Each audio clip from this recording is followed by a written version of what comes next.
It was around 8:45 p.m. on a Thursday. I was sitting in the living room watching TV. I heard 4 firm knocks on the front door. Now I got up and walked to the door. There's a small peephole in the center. When I looked through it, I saw a man standing on my porch, holding a medium-sized cardboard box. He looked normal, mid-30s, wearing a dark jacket and a baseball cap. I opened the door. He immediately said he had a delivery that required a signature. Then he read a name off his handheld device. It wasn't my name. I told him he had the wrong address. He looked down at the box, then at the device, then back at me. Then he read the address out loud. It was my exact address. I told him no one by that name lived here. He stared at me for a second longer than necessary, then said he must have been given the wrong information and would take it back to the truck.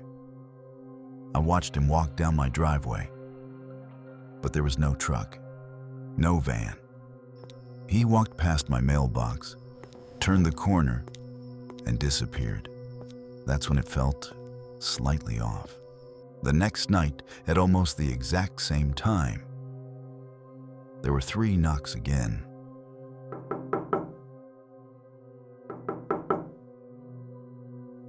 I didn't open the door this time.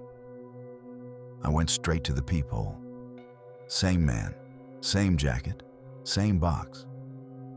I spoke through the door and told him he already came yesterday, and no one with that name lived here.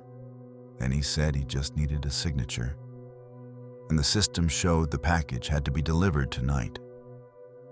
I refused. Then he said, "Okay," and stepped back.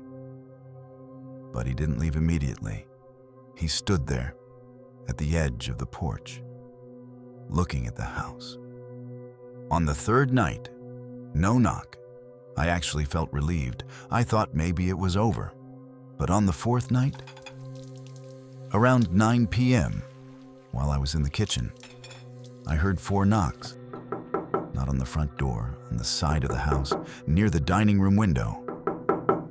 I froze. Then, 4 more knocks at the front door. I rushed to the peephole. It was him. But this time, he wasn't holding a box. His hands were empty. I didn't say anything. He knocked again, then slowly stepped back and looked directly at the peephole. I stepped away so he couldn't see movement. After about 30 seconds, he turned and walked away. 5 minutes later, I checked through the windows with all the lights off. That's when I saw him, standing across the street, near the trees, just staring at my house. After a minute, he walked into the darkness. The next day, I called the local police non-emergency line. The officer told me it sounded like someone trying to verify if the house was occupied. Basically, a burglar. He told me to install cameras and call 911 if the man came back. That night, I stayed completely silent, lights off, phone in hand. At 8:45 p.m., then I heard it clearly, the back door handle, slowly turning, stopping, then turning again. Someone was trying to get in. I immediately called 911 and whispered what was happening. While I was on the phone, the knocking started again at the front door. There was more than one person. At the back, I heard metal scraping lightly against the door frame.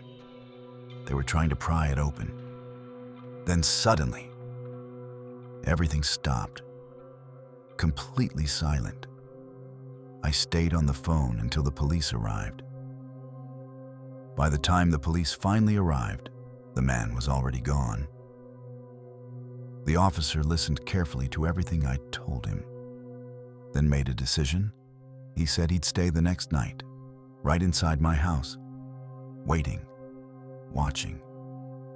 The next night, Everything went exactly as planned.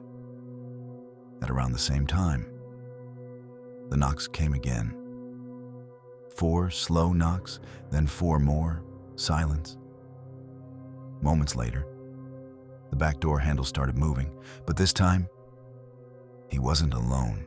The officer moved quietly, waited for the right moment, and then he caught him right there. After questioning him, the truth came out. He wasn't some ghost, not some random stranger either. He was a calculated thief. His trick was simple: terrify people, make them believe something was wrong, force them to leave their homes. And once the house was empty, he would come back and steal everything.